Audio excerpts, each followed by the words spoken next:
Jimmy Kimmel, give it up already. I mean, it's like, it's done. No one wants you on TV. You got 70 affiliates that are like, no, please get this guy away fast and get him away today, now. I'm telling you, Bob Iger is in some tough you know what. And this guy, Jimmy Kimmel, I think he's acting like, what's that meme? Like Grumpy Cat? He looks kind of angry here, does he not? Oh yeah, someone found him in the airport. How did Obama do? Listen, I'm not interested in this. How many times do I have to tell you? He doesn't want to talk about it. He doesn't want to talk about it because guess what? This is a career ender. I mean, finished, finito. And you can go on all you want. Oh, this is President Trump doing this. It's not, actually.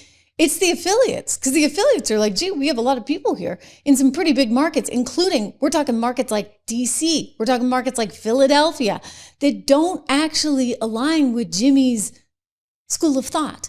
I mean, Jimmy's school of thought, which is left of left of left. I mean, for goodness sakes, the guy hasn't even had, oh, forgive me, he had one. He had one conservative on his show in 3 years' time. What's that about, ladies and gentlemen? That's about propaganda with a capital P, okay? I'm sorry, but when you only put libs on your program over and over and over again, I think we do actually have an issue. So here's the New York Times writing on this saying local TV giants, they're refusing to air this thing. They don't want anything to do with them. Together, these two TV station groups, and we're talking about Sinclair and Nexstar, they control more than 20% of all of ABC's local affiliates. So he's losing 20% of his market, and Bob Iger's sitting there going, what do I do, right? Like, nobody wanted me in this job to come back anyway. Here I am. The stock is doing miserably bad. I mean, I think it was like 123 when he came in. It's now like 113. The stock hasn't moved anywhere in 5 years. Actually, maybe it has. It's moved down like 10%. Well, the stock market has doubled. So basically, you got dead money in Disney. You need a new CEO, for goodness sakes, a new CEO and fast. And this guy clearly can't figure it out. So again, this is not the one I wanted to show you. Fox News is apparently buying TikTok, but that's another story. I think we covered that yesterday. Did you guys see that? Some concerns about maybe a little too much Fox in the conservative media world. Anyway, that's neither here nor there. We're talking about ABC, which is the liberal media world, and the liberal media world has gotten super duper liberal.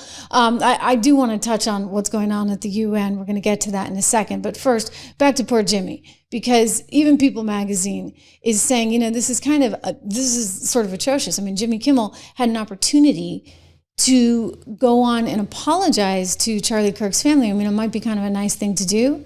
I mean, you just said that the guy that ended his life, ended that beautiful marriage he had with his wife, Erica, ended those children's hope of having a father.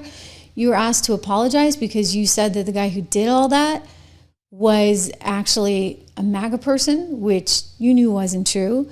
Everyone on your 200 producer strong team knew was not true, and yet you did it anyway, Jimmy. And you don't have the common decency and the kindness to actually go and say, hey, you know, I'm gonna apologize for this. Like, why wouldn't you do that?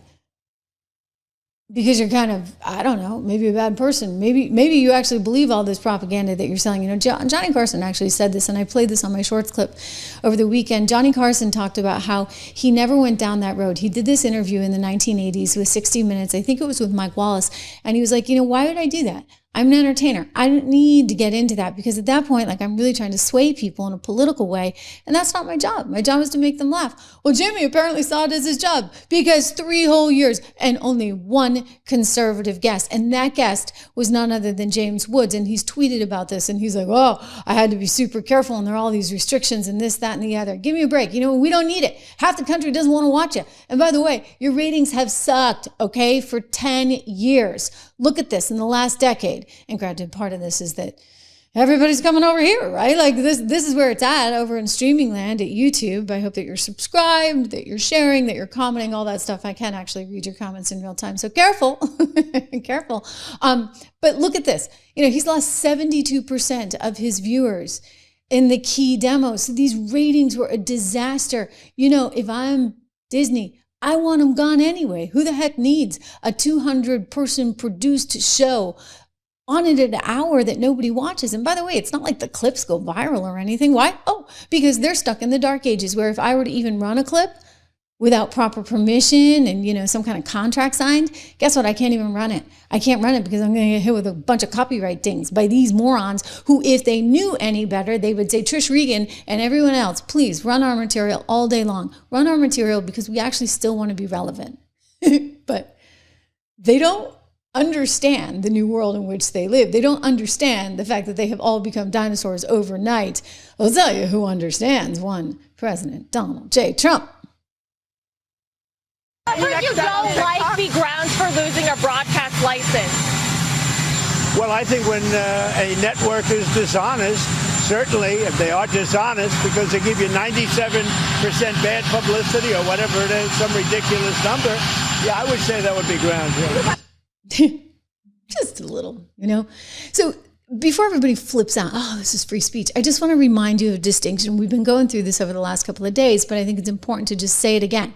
I've worked in network television. I've worked in cable television. Now I work in streaming. They're very different business lines, but I can assure you that whenever I was at network television, broadcast TV, it was actually really important. This was back in the day, okay? We're talking, I mean, gosh, I started there in like 2004. So that was actually back in a time when there was management that cared about having both sides and you were very careful about how you phrase things. I mean, everything went out the window starting in 2016 when Donald Trump walked down that escalator. You know, I know. They know, they can pretend otherwise. But back in the day, you were actually really careful to make sure you always had both sides because that was part of the obligation. It's like the 1934 Communications Act. And you have an obligation to be very fair because you're there for community interest and the community relies on you. Well, what happens when you're no longer fair? What happens when you have only one side? What happens when you're Jimmy Kimmel and you only put one conservative on your show in 3 years' time? Well, then you become something else. Then at that point, you are a wing, an arm of the Democrat Party.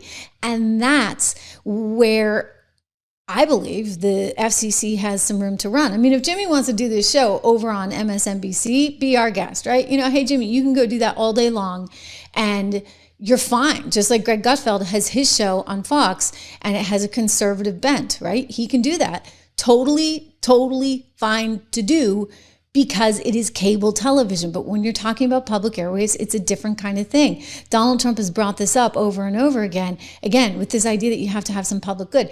Disney could be forced to choose between Jimmy Kimmel and the NFL as a massive ESPN deal looms. That's another big headline coming out today, this in the New York Post. The reason for that is that they do need to get some approval from the FCC. And let's just say the FCC is not really in the approval kind of mindset these days, right?